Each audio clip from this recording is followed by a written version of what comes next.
Hey guys, welcome to the Wild Witch Show. I'm Meghna, And I'm Upamanu. and we've got a great show planned for you.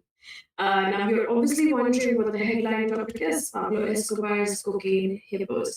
So, Pablo Escobar, the drug hero or the drug villain, was someone who actually smuggled cocaine through hippos and brought them to Colombia. And now Colombia is ridden with too many hippos, and they have plans to cull up to 80 hippos. We'll be talking about that.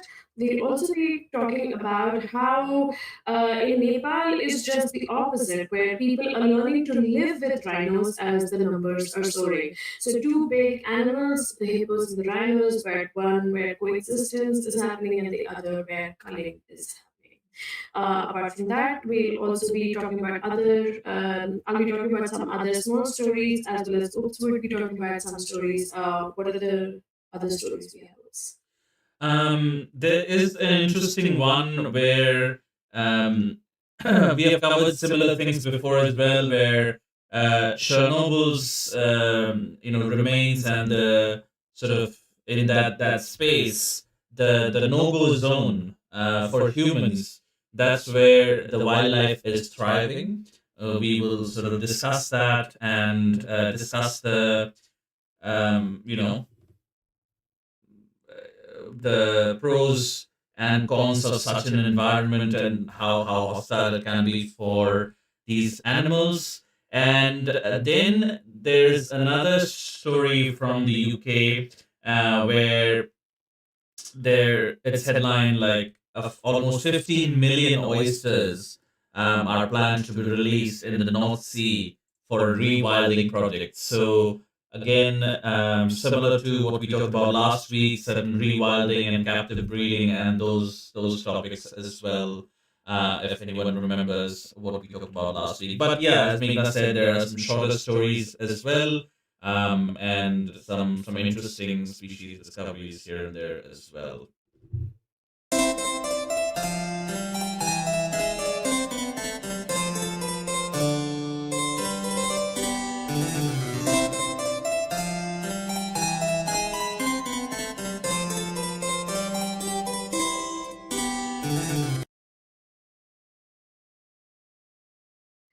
Okay, so the headline topic: Colombia to cull up to 80 hippos descended from Pablo Escobar Zoo. This is an article from Guardian. It says Colombia has authorized a plan to cull up to 80 hippos descended from those illegally imported by drug lord Pablo Escobar in the 1980s. The growing population, now numbering around 170 and spread far from their original habitat, poses a significant threat to native species and local villages. Environment Minister Irene Velez stated that previous attempts at population control, including sterilization and relocation, have proven too expensive and ineffective. This decision marks a drastic measure to preserve Colombia's ecosystem and ensure public safety, as the country is the only one outside Africa with a wild hippo population. Having said this, oops, I remember I read this article somewhere where after the hippos were introduced, they were able to reestablish themselves because they actually belonged to this area long back. So there was a niche or a void for them that they were able to fill again. So, but here it says that they're invasive, but I remember that was the only reason, or that was why they were able to thrive. And then there was a lot of scientific journals and scientific papers also written about this. Yeah, I think that I read something similar, but it's interesting how like for different reasons wildlife is displaced. Sometimes it's for the conservation reasons, but sometimes it's for certain nefarious reasons, which is the case here. The hippo you know drug smuggling through hippos. That's quite interesting. Now again, these it's a it's a dilemma in my mind where I don't want these hippos to be culled, I don't know if there's any way to set up sanctuaries for them, because these hippos are not inherently bad just because they carried cocaine, right? These hippos are not anyway in any shape or form. I don't know.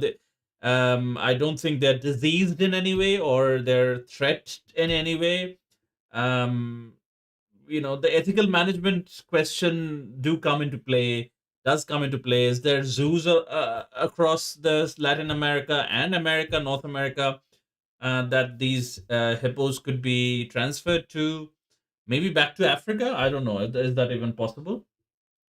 I honestly don't know, but obviously, there is a, I mean, people do come to Colombia to see these hippos. So there are like hippo tours and hippo souvenirs and hippo different things that are being sold. And Pablo actually got them to keep them in a zoo. I mean, at least that's what he wanted to show, right? Like that he is building the zoo and there's this big ranch for hippos, so he could cover the entire drug smuggling that he was doing through the hippos.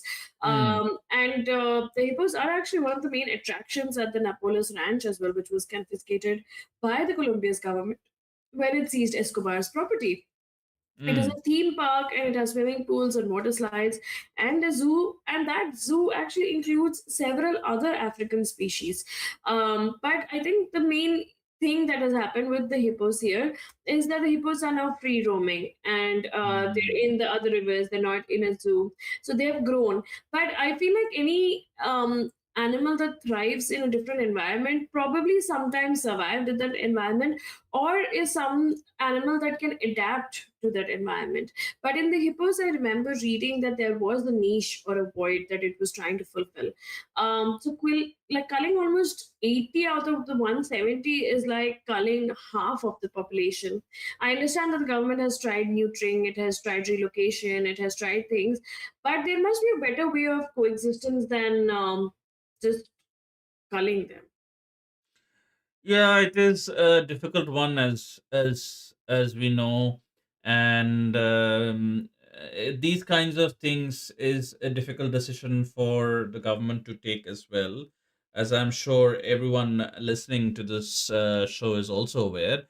Now, what the government ultimately does will be their decision, obviously, but what we can say here is that, as Meghna said, there must be a better way. I don't know where these does the article mention at all where these hippos were sourced from? Were they sourced from Africa or like different zoos in the US? I don't actually know the full story there. I don't know. It doesn't say where it was sourced from. It just says that it was brought to the country by Pablo in 1980s. But Mm. it does say one of the points that you picked up earlier. How you were saying that they can be returned back to Africa. So it says Colombia's hippos come from a limited gene pool. Obviously, the hippos that were introduced back in the 1980s and now have grown. So they could carry diseases that the African counterparts do not have.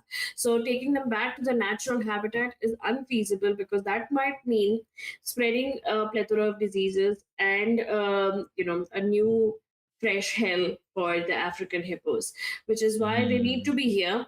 But at the same time, there has to be a better way of handling the situation than culling them, because they're healthy creatures. They're just trying to survive there. They have survived and they've adapted. That is where they've grown. So either like a big national park for them, or something else which can be cordoned off, where the hippos can stay and grow. Yeah, I think that would be the better idea there.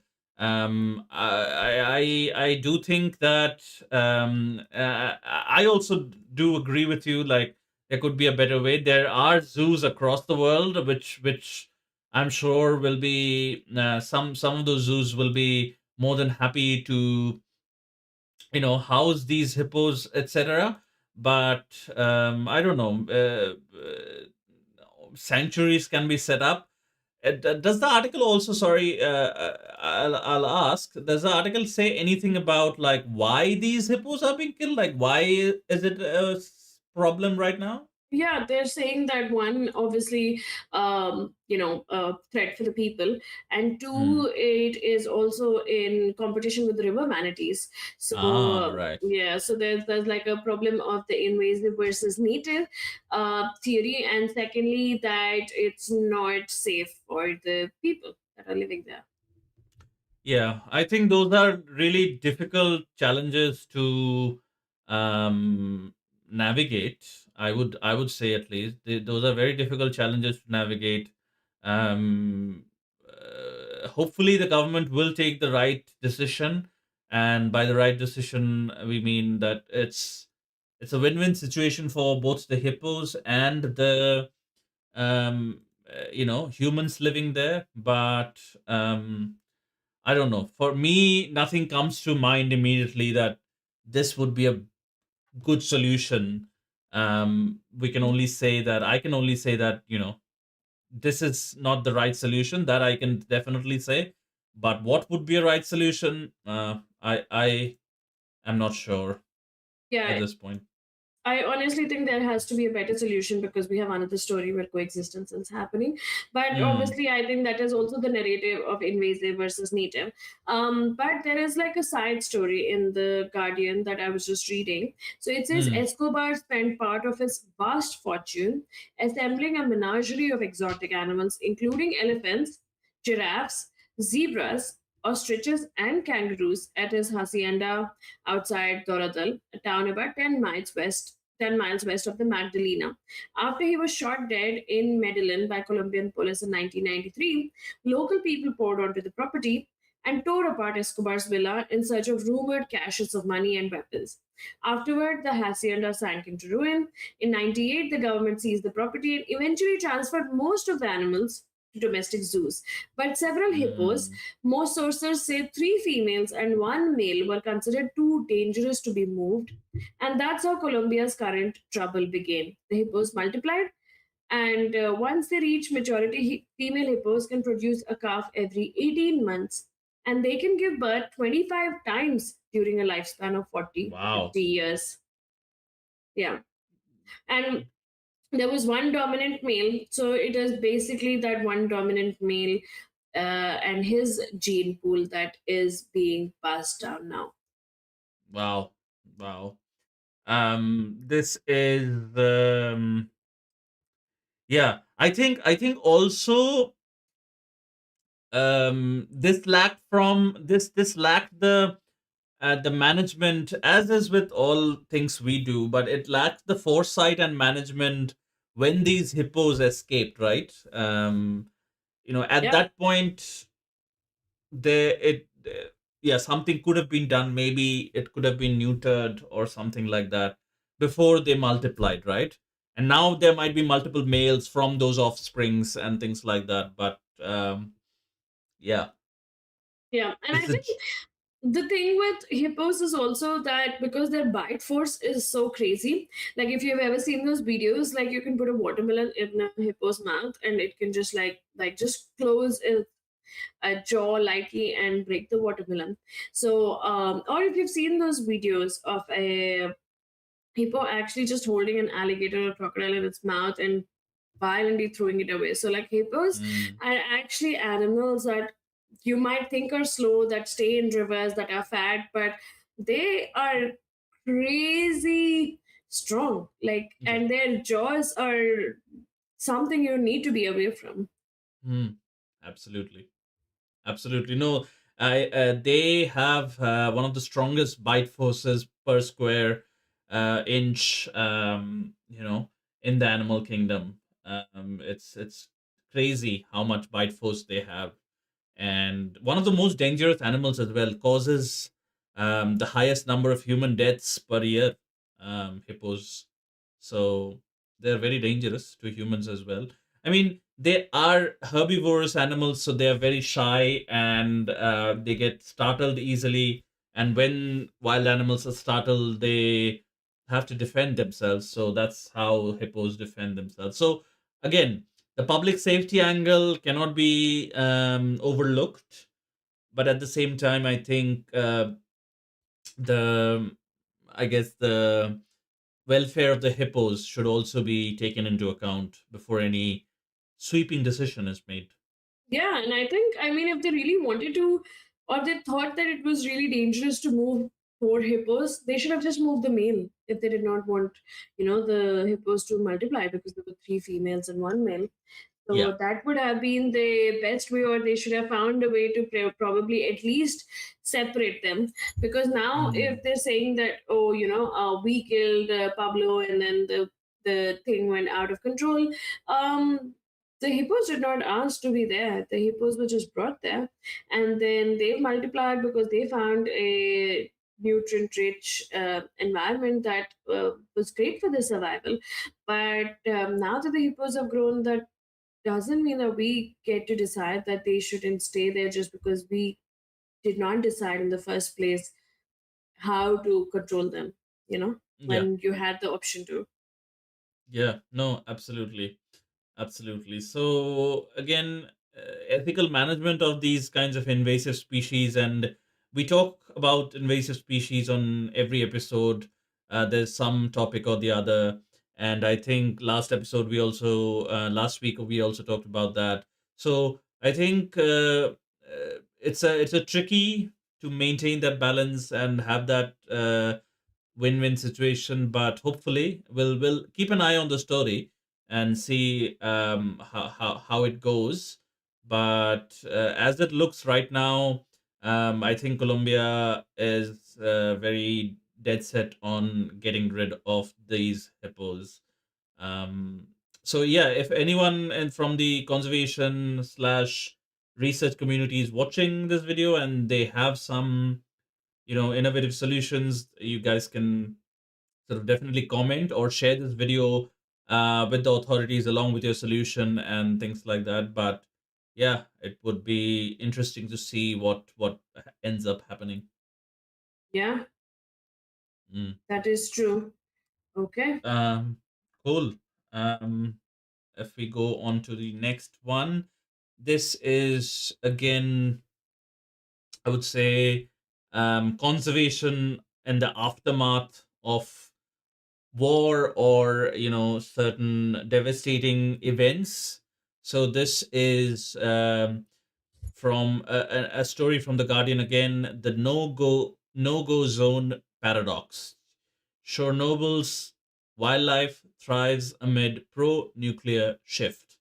So this article reads, 40 years after Chernobyl disaster, the exclusion zone harbors thriving wildlife with wolf populations 7 times higher than pre disaster levels. Despite ongoing contamination from cesium 137 and other radioactive materials, experts suggest nature's resilience might be greater than if humans had remained. This paradox emerges amidst renewed global discussions on nuclear power, fueled by energy crisis and geopolitical conflicts impacting Ukraine, including threats to Chernobyl plant itself. The 1986 accident released immense radioactivity, contributing to the Soviet Union's collapse, and the site continues to require significant attention, as seen with recent drone damage to its containment structure, highlighting the lingering dangers and complex legacy of catastrophe. So, again, this is we discussed about this a lot when we were scripting for this. I think there's a sentiment that the pro nuclear shift, like, yes, the geopolitical geopolitical unrest and sort of the conflicts that are going on in those regions are actually putting a strain on the global energy ecosystem, but the global energy cycle rather. But nuclear energy, while it is very clean and it is very efficient, is also very volatile in its by its very nature. So we must really think hard before we commit to anything long term and sort of invest heavily in the nuclear space. Yeah, and I think that's the problem with anything that's that potent. Like, I mean, if something's that clean, as an energy, obviously it is also that dangerous, because that's the pros and cons of of a nuclear plant.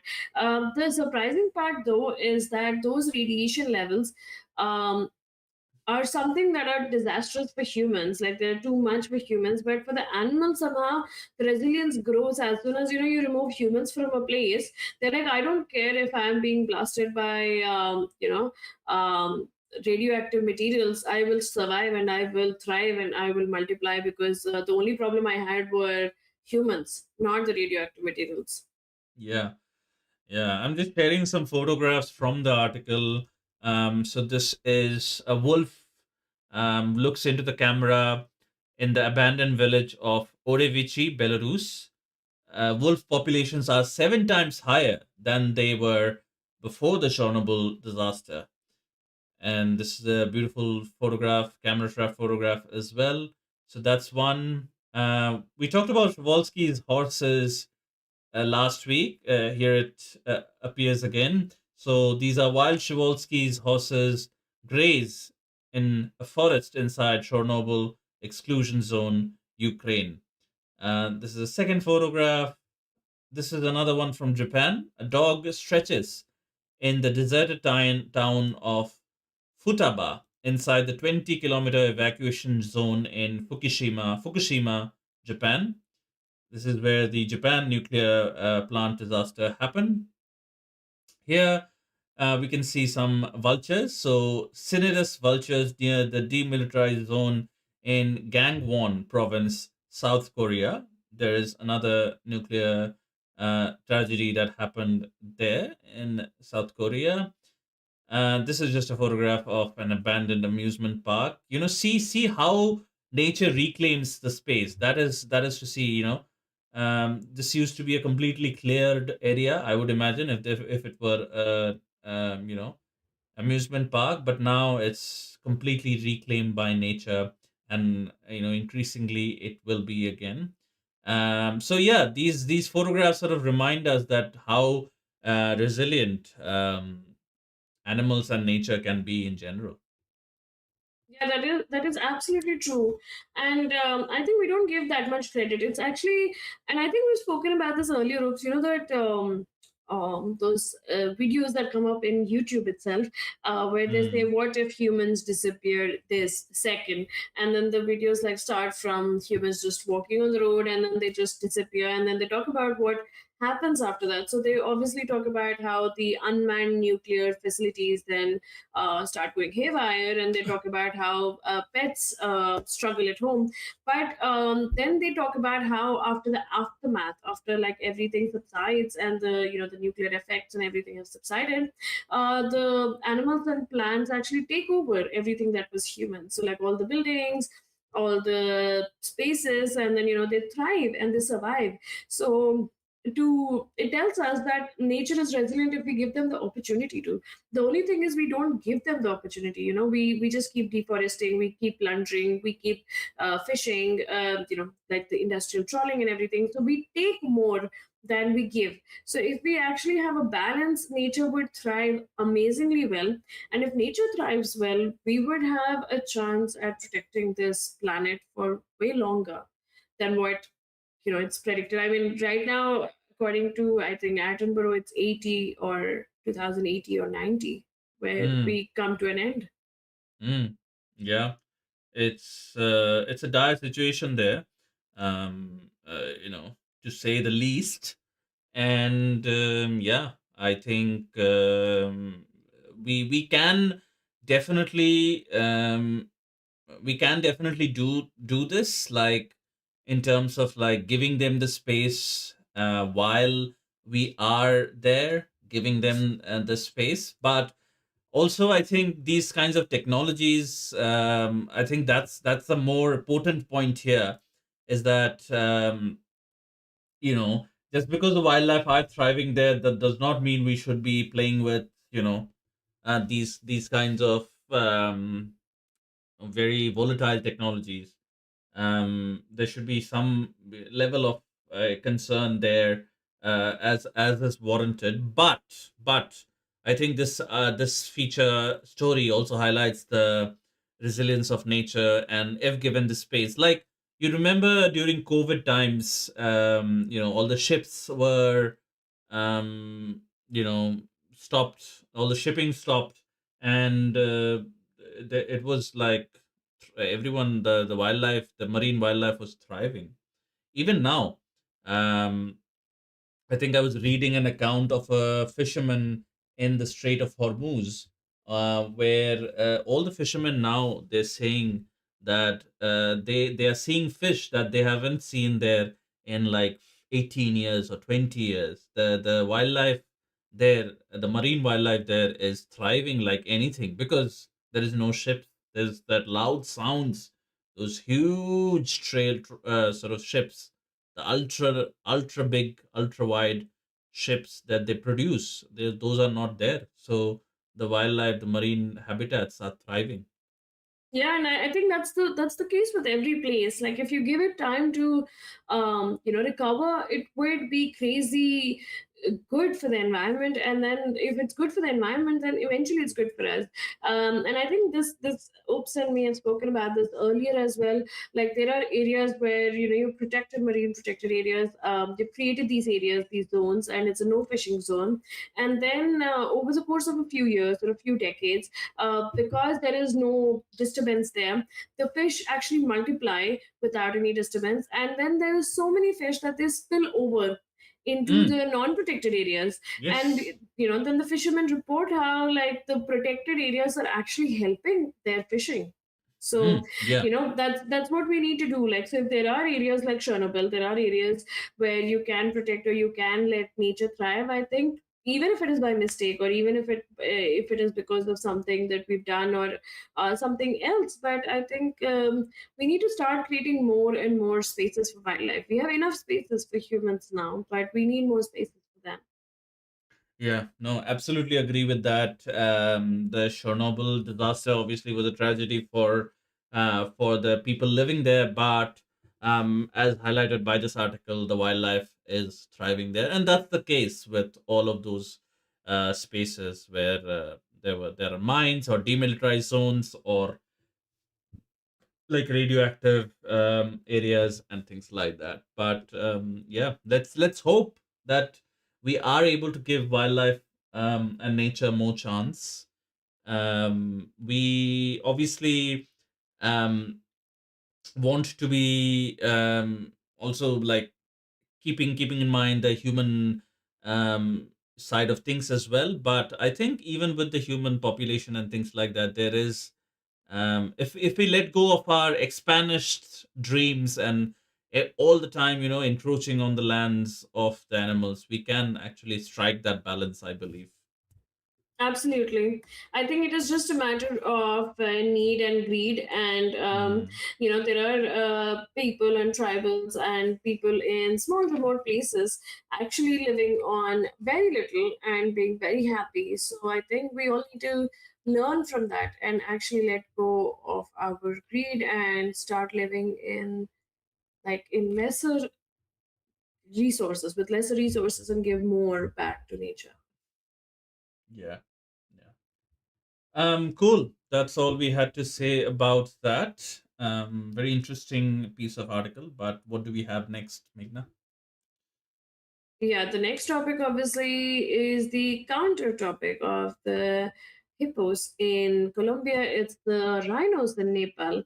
So it's an Mm, article from Guardian. It says they come right past the house in quotes, single quotes, learning to live with rhinos as numbers soar in Nepal. Nepal is experiencing a rise in human wildlife conflict due to growing populations of megafauna like rhinos and tigers. Near Chitwan National Park, a recent incident saw wild Indian rhinoceros wander into a village and a hotel, requiring intervention from staff to guide it away safely. This highlights the increasing need for coexistence strategies. To address this, initiatives like a 7-day workshop led by Doma Podel, founder of the Wildlife Victim Fund and a survivor of a rhino attack herself, are training environmentalists. These trainees will then educate local communities on how to interact more safely with these large animals, aiming to reduce conflict and promote harmonious living. Um, so, there are two different stories. Obviously, with the hippos, I think they think of the hippos as outsiders, so they're not looking to coexist with them. They rather kill them than coexist. But here in Mm. Nepal, they understand that okay, rhinos are important. They belong in the national park, but they might be straying outside. And I mean, kudos to someone like Doma Patil. There's someone Mm. also called Mike Coots that I follow, who are victim of an attack. So she is a survivor of a rhino attack, and now she's training the environmentalist, which means that her passion for the animal must be so huge. So even though she was attacked, she wants that there should be coexistence, which is crazy amazing. I mean, I think I have special respect for such humans who, after going through something as traumatic, will actually stand up for the animals. Similar with Mike Coots, I think he was a surfer and he lost his leg to a shark attack, and now he is a shark. What would you call it? A shark Advocate. advocate. Yes, he's a shark advocate. So he actively keeps filming great whites and other sharks and talking about how sharks are important. And you can see a lot of his videos with just like one metallic leg. So kudos to something, like an initiative like this, and the fact that everyone wants to coexist with rhinos there. Yeah, no, absolutely, absolutely, and I think the point highlighted in our discussion question around education and training. This is the gap. Sorry, this is the bridge that can act as the glue between the wildlife and the humans. There is going to be, as we discussed last week as well, like with the lines blurring and you know the urban spaces getting more and more into the wild spaces, urban spaces encroaching on the wild spaces. With that happening in real time as we speak, there obviously lines between the urban and the wild is blurring. So there will be more and more of these encounters if we don't reverse that encroachment part. So I think education there is will be very important going forward as well, and getting to know the animal, getting to know its behavior. Generally, wild animals do not attack unprovoked, but there's a learning to be done. I think both parts, on our part and the animal's part. So we can start with ourselves, I guess. Yeah, I absolutely agree. And I think I'm going to just share the photos from this because Hmm. it's a really, really, really interesting article. And Doma, who is a survivor of the rhinoceros attack, she actually lost her mom to a rhino attack. Wow. So yeah, and despite that, she's actually uh, advocating for the rhinos, which is, I think, I mean, honestly, we will try to get her onto the episode if we can. Yeah. But yeah, like, I mean, strong women like her. Oh, wow. So this is actually the rhino that had entered the hotel complex, and this is the manager showing light, a strobe of light, so that it goes in the opposite direction, and that's what happened. The rhino did become a local sensation because everyone like clicked pictures of it, but then it went back. But this was just one of the growing cases of rhinos venturing into human settlements, Hmm. obviously because of the spillover and how human settlements are very close to the national parks. This is Doma Patel, and this is her. She is Nepal's first female trail guide and founder of the Wildlife Victim Fund. And it says in 2004, she lost her mom to a rhinoceros attack. And this is her 7-day immersive workshop where she's helping environmentalists develop strategies on how to respond. during encounters with wildlife. And this is, course participants are using role play to simulate encounters, and also teaching school children and women in villages how to respond. The amazing part also is that Doma Patel actually stayed near Chitwan. So she grew up in a small village, and her parents used to tell her to climb up trees to observe the animals such as rhinos, tigers, and bears. But once, while cutting grass in a community forest, a leopard actually jumped right above her head, which is crazy. Like, to have those kind of encounters.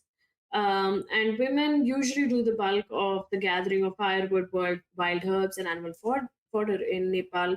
So, which is why the initiative is towards women and to school children to help them prepare for these encounters. Uh, Yeah. so this is one of the Majan watchtowers to watch the wild animals at night, cutting of the grass, and then the women. And Nepali women are built very differently. The men and the women, like they have this amazing strength that I don't. I mean, I don't even know how they carry this load and climb up and down all the hilly slopes that they do there.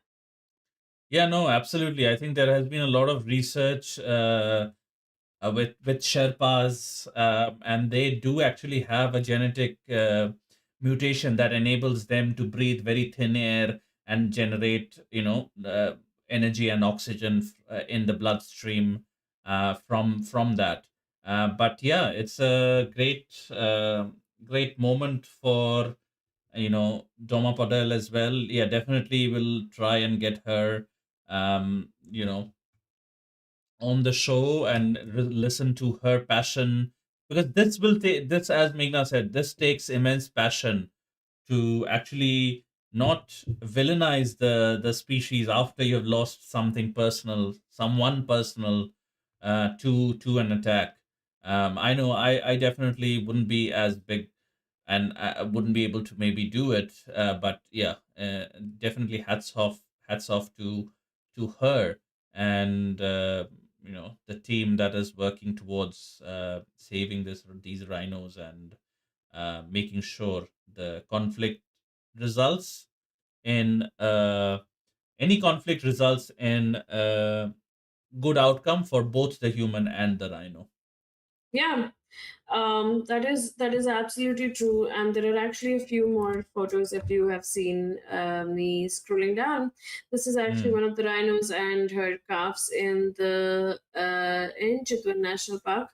Um, and these are some of the photos of people looking for crocodiles and other things in the river. Another woman who lost her son to a rhino attack. This is children in the village gathering the buffaloes for grazing, mm.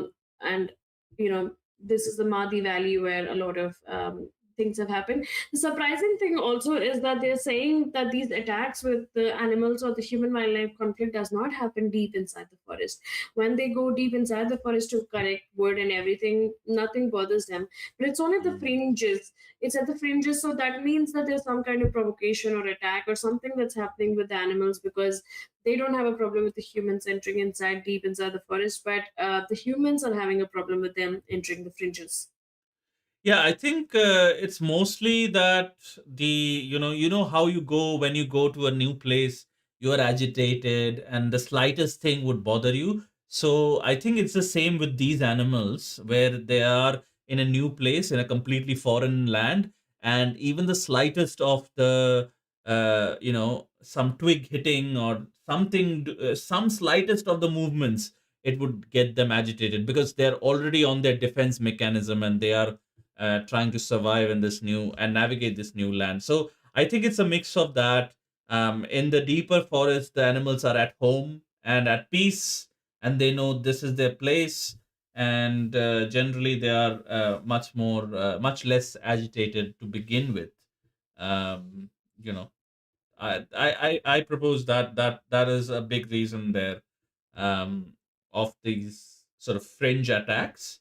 But I think with proper education and proper learning to look for those behavior, look for those changes in the behaviors and taking appropriate action, I think that solves 90% of the problem. And it has been proven in areas with human animal conflict in multiple occasions in India, across India as well.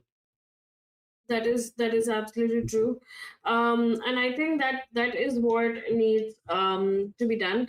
I also wanted to share one last picture from Hmm. the story, but I don't know why humans do this. But that is a woman standing in front of a rhino as people film on the side, and that is a Yeah. wild rhino. And I do not know why she thinks that is a good idea. This is also probably primarily one of the reasons that how Oops said, obviously they are on their highest defense alert, but then they have to come across that stupid humans that are literally out there in front of them to film something, which probably agitates them more. And then if there is an attack, then they would say, oh, the rhino attacked the woman instead of the woman agitated the rhino. Yeah. So, yeah. Yeah, that could be that, or this could be, I don't know if this is her stepping in front of the rhino, or um is it um oh yeah, it says in the caption that perhaps unaware that rhinos, not tigers, are the deadliest animals to human in Chitwan National Park area. um Yeah, so yeah. that is I think one of the biggest problems with human wildlife conflict, that um we and I think not just human wildlife conflict, I think in general social media has become so hazardous to our living that we would rather take the risk of coming in front of a rhino and dying than be aware that okay, this is a wild animal, I need to give it its space. Yeah. Yeah. Very yeah, very viral culture. The viral culture has eaten up our empathies and sort of the slightest human decencies. But anyway, I think we discussed, as we discussed, like the um Doma Podel is trying, and with her colleagues, I think, to do that education bit that is very important, so that these kinds of coming in front of a rhinoceros doesn't occur, and it's a wild animal. You treat it as a wild animal. There is mutual respect and things like that. Um, And yeah, yeah, I think that, I mean, I hope that there's something similar that can actually happen in Colombia as well with the hippos. If someone like Doma can step up there and actually educate and try to find a way to coexist rather than killing. yeah, yeah. That would be excellent. That would be an excellent outcome. But speaking of that, well, I'll do a small story as a change. Now, this comes from BBC again. This says nature corridor to be established across London. So, East London's wild cities, and this is again an example of where the wildlife and human line has been blurred, and Europe has to be the prime example, because Europe has been under sort of, it has gone through the industrial revolution, and it has gone through much of urbanization, where to the point where wild spaces are few and far between. So a lot of the wildlife actually thrive in the cities in across Europe, especially here in London as well. But anyway, East London's Wild Cities project creates a 14-mile nature corridor running from Lee Valley Regional Park to the Thames across the four boroughs. It targets nature deprived communities. The aim is boosting biodiversity by reconnecting isolated wildlife and pollinators. Green infrastructure also cools cities, supports food systems, and restores local biodiversity. Using a stepping stone connectivity model, habitat patches within 300 meters restore ecosystems landscape wide. A coalition of ecologists, growers, and the residents transforms urban spaces like gardens and rooftops into wildlife hubs. This supports the Mayor of London's strategy for resilient ecosystems benefiting people and wildlife. I think good initiative again on the topic of sort of human wildlife coexistence and human wildlife thriving in the same place. London can be a good example of that. Um, Again, very heavily urbanized, but um, still there's a lot of wildlife, including some rare wildlife that thrives there. We had talked about hedgehog highways in one of the previous episodes, and we did a short on it as well.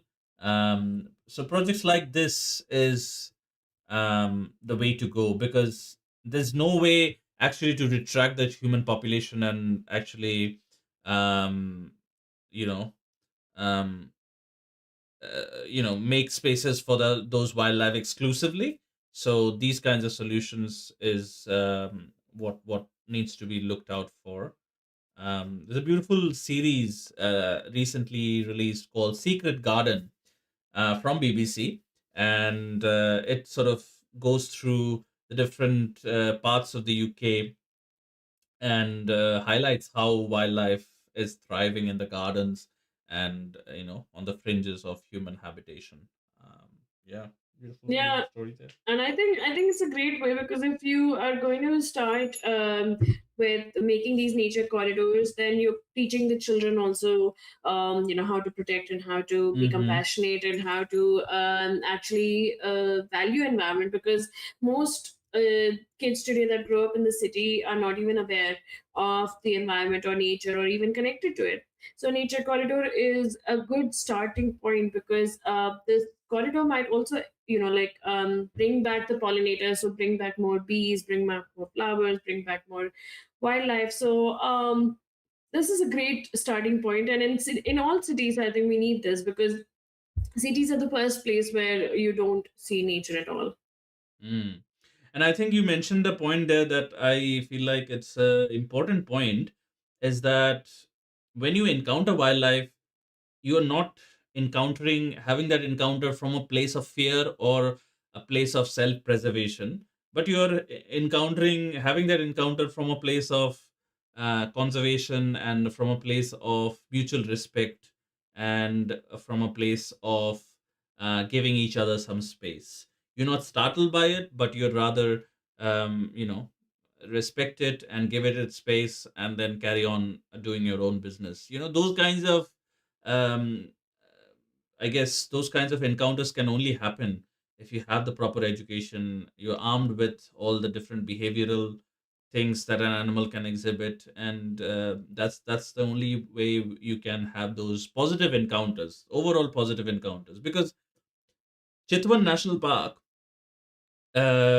I've been there. There are walking tours inside Chitwan National Park, and you There are, can yes. encounter tigers in those walking tours. And the tigers are 30 to 50 feet away from you.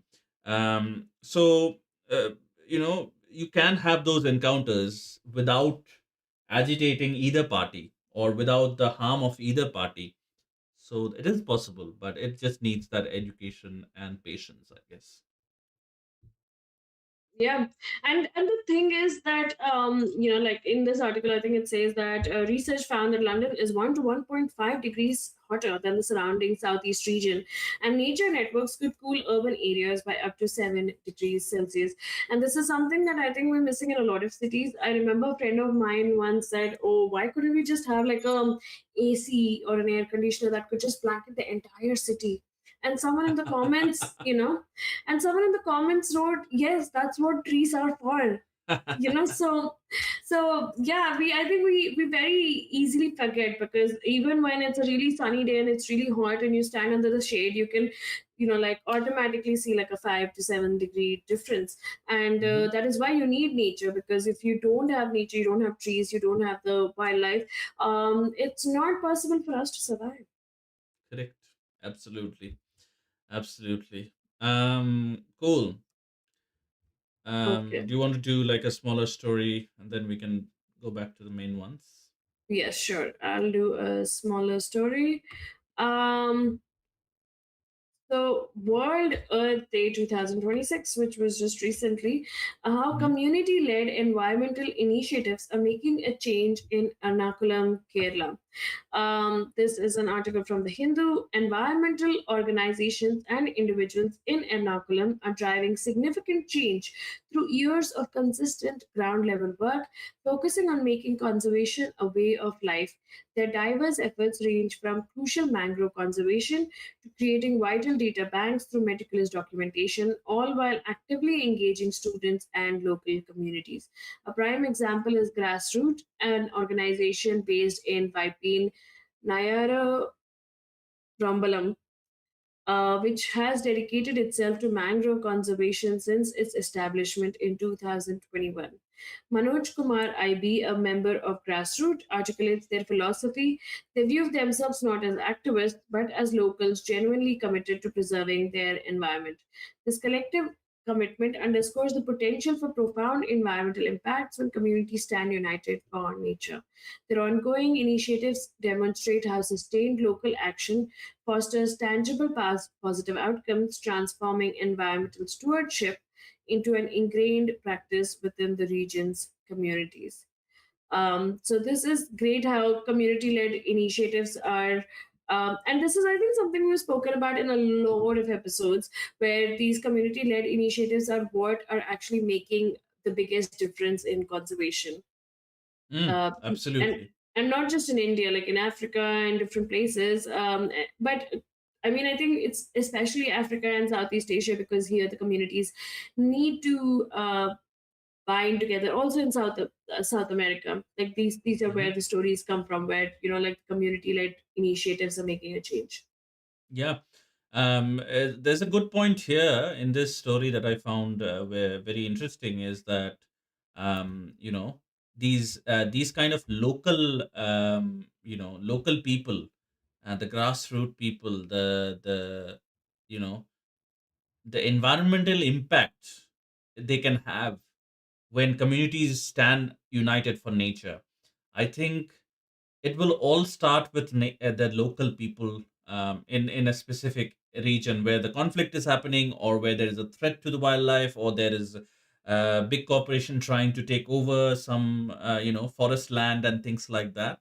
There's always the locals that are the first line of defense against those any of those happenings. So I think these local communities and local and we have covered, I think, many a story like this where local communities have raised their voice against something nefarious or bad going on in their community regarding the nature.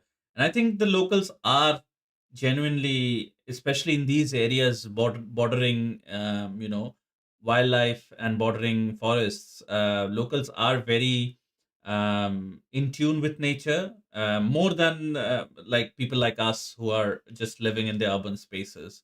So this is a great initiative, and I think again a model that could be replicated elsewhere as well.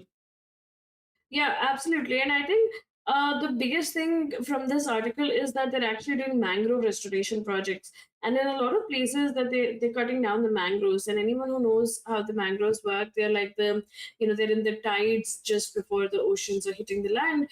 And they have really deep roots and they're home to a lot of wildlife, and they're the reasons that the land is not being eroded or not being and it's being protected from the ocean just because of these mangroves. So if you take off the mangroves, you're actually completely changing the ecosystem. Mm, mm. That is true. That is very very true, and I think it it um Yeah. eh, yeah. And I think I'll just share like a few photos from the article. Um, just give me a second. So this is actually um, this was the flooding that happened, and this is the tidal flooding that happens in the area. This is the person Manoj Kumar IB with student volunteers during a mangrove plantation drive. So they have little mangrove saplings in their hand. And then they have other kinds of creative intervention where they have these photography contests to get people to get out in nature, click photos. They have entries coming in from all over the world, and then there are people like Sriman Narayan who are actively making bird feeders and actually providing water to birds from over 13 years. And he's already distributed over 30,000 pots across 11 districts in Kerala this year. Mm. And these are children that are actually measuring the rain gauge and seeing how much rain is, you know, happening this year and how to compare it. So you know how real climate change is when you're mapping it for yourself. So great small initiatives that are being taken on a That community is level. beautiful. That is beautiful, actually. And like we have talked about this before as well. Like, um, influencing the young minds is a great way to ensure that the next generation actually has more compassion than us towards the environment. Um, beautiful story, beautiful little story. We'll move on to the next one, and I think there's a lot of positive stories this week that we have managed to collect. But this one comes from the Guardian as well, and again a UK rewilding project, a story about the UK, one of the UK's rewilding projects. So. This is headline: More than 15 million oysters to be released in the North Sea for UK rewilding project. Over 15 million juvenile oysters are being released into the North Sea as part of a significant UK rewilding initiative centered in Orkney. This ambitious project, spearheaded by Green Britain Green Britain Foundation and supported by several marine organizations, aims to restore extensive oyster beds. Experts anticipate this will trigger a trophic cascade, benefiting not only fish and the local bay, but also marine mammals, seabirds, and entire ecosystem. The scheme's unique rearing process is intended to serve as a template for reviving oyster population and damaged marine ecosystem across UK and Europe. Historically, vast oyster beds were a vital part of UK's coastal environment, but overfishing, pollution, and habitat destruction led to their dramatic decline. This reintroduction hopes to reverse that trend, contributing to carbon sequestration and overall marine health.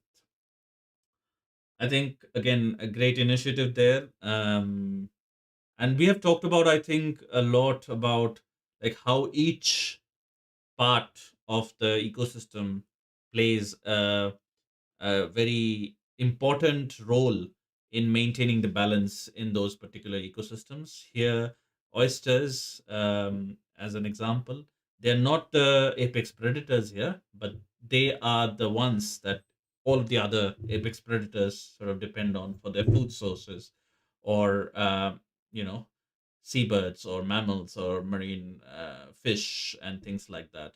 So this term trophic cascade is a term increasingly being used in conservation, where we're trying to you know find solutions which would have these kinds of trophic cascades, where bringing back the natural uh, you know animals that fill that niche in that particular ecosystem, bringing them back can cause this unthinkable effect across the ecosystem, which is this is an awesome thing to witness. Absolutely. And it's actually a little ironic as well at the same time that historically the oyster beds were a part of UK's coastal environment, but overfishing, pollution, and habitat destruction led to their dramatic decline, as it says in the article. So we were the cause for them going away, and now we will Mhm. be the reason that they probably might be back. So it's like a cycle always, like, where humans destruct and then they try to construct. So this is one of those classic examples, and I think this is one of the ways that Oops was saying that we're trying to bring back things. Like, so last time also I think he had spoken about the horses. This time also he had spoken about Mhm. the horses, and it's not just the horses, but different. I think projects happening elsewhere as well with the bees, with the Mhm. insect that we spoke about last week. So that insect as well. So this might actually have really good impacts, but this is something that we need to do on a bigger level. So when we say that we need to Mhm. bring back nature, this is what we need to be doing. So rather than again focusing on economy and profits and pollution and habitat degradation, this something like this, like 15 million oysters, yeah, that could be life changing. Yes, yes, and I think, as highlighted in the article, this can serve as a model for other, maybe coastal communities, or like the, marine ecosystems, where these kinds of, one when one species is removed from the ecosystem, it can have a catastrophic effect. It's all about studying that ecosystem very closely, having having a very deep understanding of that ecosystem, and trying to identify the species that would, bring about the most change, and are not trying to introduce species, I guess. We have done that a couple of times before. We're not trying to introduce species that don't belong there, or that can that won't be able to fill the niche that was left void by, the degradation of other species there. Yeah, and I think the beautiful thing about this is also that they're saying that there will be carbon sequestration that would Mm. happen because they would introduce the oysters. And they're saying that the potentially it could sequester up to 76 tons of carbon dioxide every year. So Wow. that is a crazy good amount of carbon sequestration that would be done once 15 million oysters are being introduced. And once these are introduced, and if they are potentially thriving, then probably they would be introduced to other areas. And slowly, like, like UK and how Singapore banned the dolphins, as we spoke about last week. Hmm. If things like this keep happening, I think we might actually have a chance at saving this planet if we keep doing better and better things for nature. Yeah, yeah. I do believe that, there are, and I think our podcast, the message that we put out into the world, is also us trying to play a small part in that. Very negligible, but I think we are there too. With all the conservationists and the frontline, the grassroots workers that are actually, shedding their blood, sweat, and tears to achieve these rewilding goals. And I think this is not easy. This is something that is not easy. I can imagine them be having to go through countless hoops of the government, or red tape, or like, funding not being available to them, nobody willing to fund these kinds of expeditions. I can almost imagine them going through all those challenges and difficulties, and still coming out, so strong at the end of it. So, um yeah, I think it's a beautiful thing to witness, and we'll follow this story definitely. Something, if there is an update of some kind, or if there is sort of follow up on the story, which I'm sure there will be sometime. Yeah, and we will know if the oysters are thriving, and if they have actually started implementing this elsewhere as Mm, mm. Yeah, that would be super cool. Um, well. Okay, then moving on to the next story. We have a story about the coral reefs.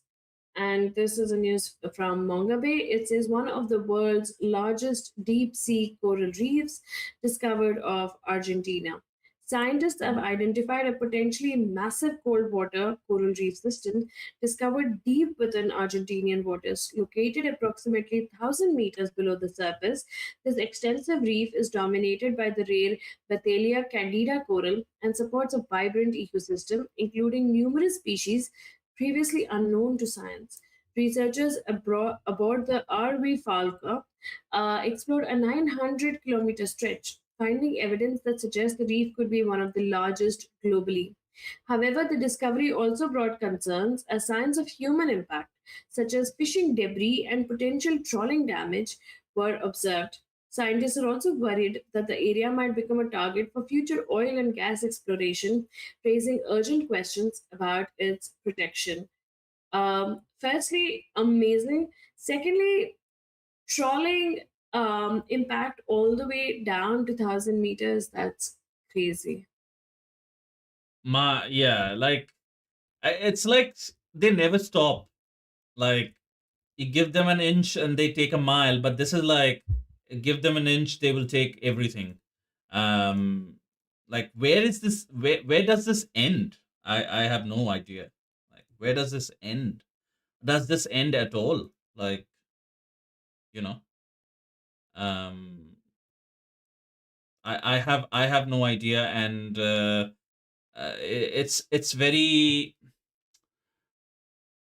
yeah, I don't know. It's very difficult to come across these kinds of stories where on one side there is these group of conservationists and grassroots workers that are trying to revive and restore an ecosystem by releasing so many oysters and trying to do good by us by sequestering that many amount of carbon and things like that, that many tons of carbon, which is a great deal in itself. But at the other end there is these companies where they are going deeper and deeper because they are not finding fish on the surface. um, Yeah, but I there mean, is a imagine the global lines and how deep they go in. Because if yeah. they're impacting I mean, a reef 1,000 meters below the surface, um, it's actually not healthy. I mean, this should be a wake up call for most governments that stop the trolling. I'm also going to be just sharing a few pictures from the article. Um, Mm, right. Yes, so this is just a general picture. It's a octopus with her eggs, and she's sheltering the eggs behind the corals. mm-hmm, Um, this is actually artificial corals being planted on that reef down there. They're installing a substrate to provide a surface for the cold water coral larvae to attach themselves and to grow, and this might potentially help to propagate the reef. So this is an artificial coral that they're doing mechanically underwater. These are those reef forming corals called the Bathelia candida. And you can see like fish underwater. So they cover hundreds of meters of a submarine canyon wall on the Patagonian continental margin. So this is the entire reef and how it looks. And this these are photos from the expedition. So this is actually a skate that is interacting with the artificial coral, which is quite cool because the artificial corals are being then accepted by the wildlife that's growing there. um, mm, and then these are the different species that they saw. So they documented sport lobsters, glass square, Britain stars, and an array of other species. um, this is a deep sea echinoderm known as a basket star. How beautiful is that? beautiful, beautiful. Yeah, and this is a rare phantom jellyfish that was sighted in the deep sea. As you can see, it can produce its own light. This is a very deep sea creature, which is why it needs to produce its own light. These are the expeditions that were led, and the ROV that was used underwater to explore the deep sea. And Mm, this is the environmental DNA sampling to know what biodiversity stays in the ecosystem. Yeah. mm, mm. Um, yeah. Again, like we definitely don't want to lose any of them. We definitely want to inherit the next generation with a world where you know these species are thriving. These species are you know well and good. um, we definitely want such a world for the next generation as well. So I think I feel like we are at that point where we have to take a very strong decision for ourselves, that do we want to keep doing that? Do we want to keep doing this for eternity? And I can understand um, there is a demand, right? There's a demand that these trawlers and these companies are serving, but either a line needs to be drawn, or there there needs to be a better solution to everything. Um, Yeah. I I, sincerely believe that. I think, like, when we come across these kind of discoveries like this deep sea reef, and I mean, mostly people assume that coral reefs are in the shallow waters and they're in tropical waters. So this is in the cold waters and it's deep. So there's a lot about the ocean that we've still not discovered, and there's a lot about the ocean that we will probably never discover, just because we Hmm. cannot reach there and it is too deep and it is unknown. But the ocean is what is keeping us alive. Like 50% of the carbon is absorbed there, and it produces more than 50% of the oxygen that we breathe. So we need to be more respectful of the ocean, because that is where, like, I mean, if we have life, we have it because of the ocean. It's not just the forest, but the ocean as well. And sometimes I'm scared of that, when you have these kind of discoveries, obviously it opens up the human pathway for, oh my god, there's so much more to protect and there's such amazing species. But at the same time, I feel like we also have newer places to plunder. That, oh, there's this deep sea reef, so why don't we go and do these experiments or do this kind of stuff. Every discovery always, I feel like, has a pro and a con to it. Hmm. Hmm. Yeah, I think that is the case. Um, and I I sincerely believe that there is so much that the world will be able to take, and I think there are scientists and researchers working on solutions, and we are not the experts. Obviously, we are here to share the news and highlight these issues. We are not the experts here. We if any of you remember, we had talked to an expert dealing with corals and how they are sort of changing their chemical structures, etc. But there's only so much that can be done. I'm sure definitely there are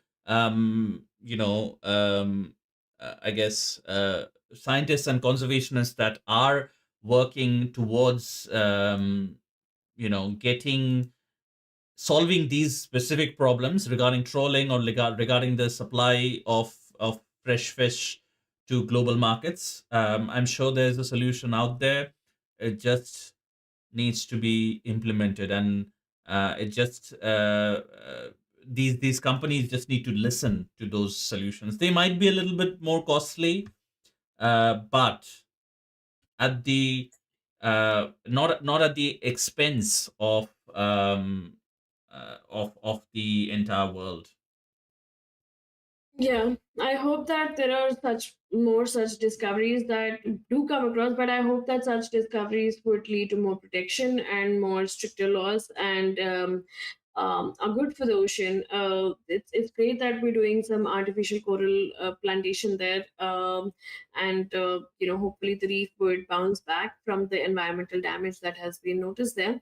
But at the same time, the damage cannot be completely stopped till industrial trawling and other impacts that we're causing has been stopped. So let's keep discovering, but let's keep protecting. Right. That's a beautiful, beautiful message there. Um, do we have anything else? Oh, yeah, there is another story. This is coming from Manga Bay. This is a short story as well.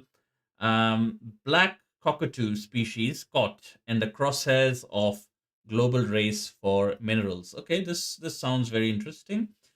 So the Australian government has granted Alcoa a national interest exemption, allowing continued bauxite mining in the northern Jarrah forest despite unauthorized clearing.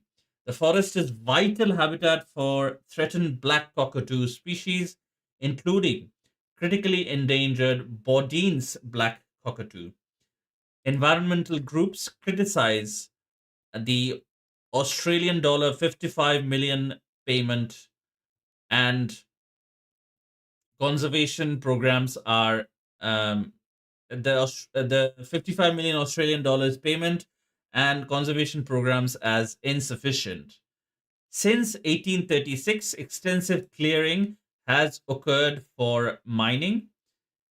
The recent agreement mandates Alcoa implement environmental rectification, including offsets and cockatoo conservation programs. However, organizations like BirdLife of Western Australia argue these measures won't prevent the Baudine's black cockatoo extinction, as it relies on the forest for sustenance. I think this is such an age-old story as well.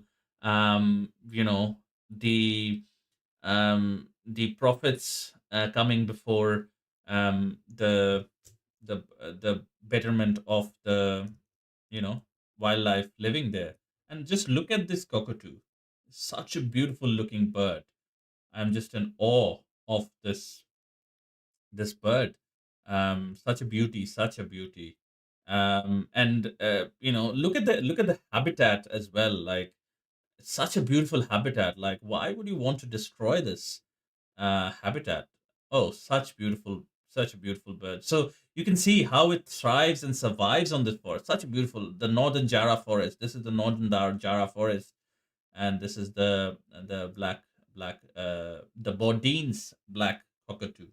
So yeah, I think just giving some payment and doing like a report is not enough. Um, there needs to be more that needs to be done there. Yeah, and I think the problem is that a lot of these conservation programs, like here, obviously they are saying that Alcoa will be given this money. Alcoa is giving them this money so that they can continue the bauxite mining. Hmm. Firstly, obviously, there's unauthorized clearing. Secondly, there is mining, and now the problem is that government is trying to like kind of like just push it under the mat. So they're saying let's just implement environmental rectification, which is just an offset. So do a cockatoo conservation program. So like maybe run a small breeding program and run it in a small make a small experience center or make a small zoo or whatever you would call it, and then from there you would show that you're actually conserving the cockatoos while you're not actually conserving them. And which is why organizations like BirdLife Western Australia are arguing that these measures are not enough, because the black cockatoo needs the forest. So, you cannot cut down the forest and say that you can offset it by some other conservation actions or some other conservation programs. Yeah, and I'll just share my screen with the map that would make things much clearer for anybody, for the people that are watching. So this is the mining area. The red, the dark red, and solid red is the mining area up to March 2026. Now, the light gray or blue, whatever you choose to call it, is the northern Jara forest. That's the national park boundaries, I believe. And the bird's territory in this striped blue or bluish green area, the oval, that sort of exactly overlaps that mining area. And now look at the concession area that Alcoa's mining has gotten. Look at it almost expands all of the northern Jara forest. It's like it's encompassing everything there. It's a huge area there, and that's exactly the area where the autumn winter migration for these birds, the Bodine's black cockatoos, happen. So this is the primary winter habitat of these Bodine's black cockatoos. So without this, and this habitat is entirely will be engulfed by this concession area if this goes forward, which means these cockatoos will have no place to go and no forest to thrive on in the winter. Yeah, exactly. I mean, that is a map that actually shows how alarming it can be. Which right now there is some area where it can still survive in, but if the concession actually goes through, that means the entire area that it uses as a winter habitat is gone. Mm, There is nothing. And I mean, even if you're going to have any xyz conservation program in a closed setup, in a captive setup, that will not emulate the forest. And that is actually really far. I mean, this is what we were talking about, that we need to give back to the environment instead of taking from it. It is mm, clear that this mining is a bad exercise for something that is endangered, such as the Bodine's black cockatoo, and still the government is choosing to prioritize the mining over mm. the survival of the Bodine's black cockatoo. Yeah. The cockatoo has a huge range here. The light blue borders, that's the cockatoo's range. But and the closest big city in the biggest city of Western Australia, I guess, is Perth. So Perth is nearby. And I think, yeah, this is their winter habitat. And if this happens, as Meghna said, yeah, it will be catastrophe for these birds. Yeah, I mean, I think the mining that was allowed till at least this March was still okay, in the sense that there was a huge amount of habitat that was still accessible to the birds. But with the Mm, new permissions or the yeah, new mining it spaces, just then covers the entire thing, as you can see in the map. Yeah, it just covers the entire thing, yeah, and and I don't even know why they're calling it a concession area. Like it's not a concession for the birds. It's yeah, it's a I concession for the profit earning, like corporations. Yeah, Yeah. and surprisingly, I mean, you would think that Australia has so much wildlife, it would want to protect it. Last week, we did the story about how they stopped the water in New South Wales, and Hmm. it led to a lot of muddy, parched turtles. And now we're Hmm. seeing this where they're not caring about the black cockatoo. Australia, I honestly thought you were better than this. Yeah. Like that, you cared about your environment, you cared about your indigenous different species. Yeah, absolutely. Such a unique ecosystem, such a unique number of species in Australia, and I think every one of those species are iconic. That are found in Australia. But yeah, if this is the state, like, again, who in the right mind would make this decision, having all the maps and having the data with them, that this expansion would just mean that the entire habitat is just engulfed in this mining project. And even if the birds do come there, because this habitat has been their home for thousands, hundreds of thousands of years, and they're following those migratory patterns that are almost embedded in their genetics. And even if they will show up there, but all the dust and all the commotion caused by the mining would mean a very painful end to their lives, which yeah, it just gives me the chills thinking about it even. Yeah, that is true. I hope and I really hope that the Australian government can see better than profits and can actually save and protect their endangered Bodine's black cockatoo. Mm, mm, Yeah. Um, but I think we can only hope. But we will keep you updated if there is any mhm. positive update on the story. Sadly, this episode will have to end on this sad story. But hopefully, we have a positive update on it sometime in the Yeah, future. true. Yeah, so as we draw the close to this episode, then it's time for my message. We heard about the nature corridors being established in London and the world day, the community initiatives in Kerala. On an individual level, what are you doing for the nature, for environment, for animals? It could be as simple as using a soggy paper straw, but it could be something as big as going and volunteering with either plantation drives or animals and in their shelters, or it could even be something as big as going out and actually being a scientist and on the field and we would love to hear all your stories. We would love to get more people on board or as guests here. So if there's something that you feel like you're contributing to the environment, we would love to know in what small ways you're contributing. That's a very interesting thing that I would love to know about as well. But as always, definitely subscribe to our channel. It helps out a lot with the reach, and that is the only goal that we have here. There's no ulterior motive other than reaching as many people as possible with this message. Again, nobody, everybody doesn't have to agree with this message, but they must hear out our message because that is the need of the hour.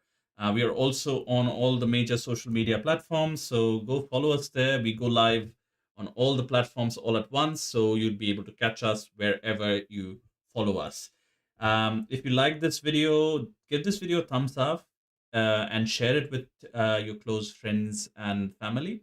If you're listening to a recorded version of this episode, do consider giving us a rating. Again, that helps with the reach, which is the need of the hour and which is the crucial thing. That is our mission statement, basically, to put it simply. And yeah, share this episode with someone who shares or agrees with you on these particular topics, or share it with someone who does not agree and they just to give them a different perspective of looking at things. But other than that, that's it for today, and we will see you next Sunday.